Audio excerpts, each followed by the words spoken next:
దీర్ఘమైన శ్వాస తీసుకున్నాము, నెమ్మదిగా వదిలేద్దాం. నెమ్మది ఎక్కడ చేద్దాం చెప్పండి. అంగీకరించలేకపోయారు, ఏం జరిగింది?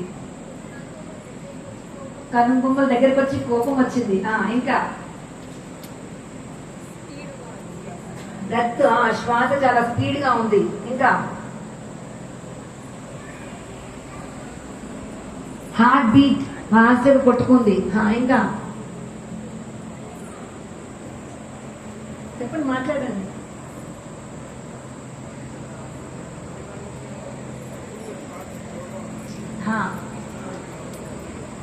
నచ్చిన వాళ్ళని తెలుసుకున్నప్పుడు శ్వాస స్లోగా బ్యాలెన్స్ ఉండి, నచ్చని వాళ్ళు గుర్తొచ్చినప్పుడు చాలా శ్వాస ఫాస్ట్ ఉంది. ఎవరికి కొట్టాలనిపించింది కూడా అనిపించిందా? కోపం వచ్చింది కదండి, ఎదురుగుండా ఉంటే అక్కడ దిగొచ్చు కదా. అంతే కదా మరి. అందుకే అందరూ బయటపడి చెప్తే క్లాస్ బాగుంటుంది. అందుకే మొదటి రోజే ఎంత షేర్ చేసుకుంటే క్లాస్ అంత బాగుంటుంది అని. ఓకేనా?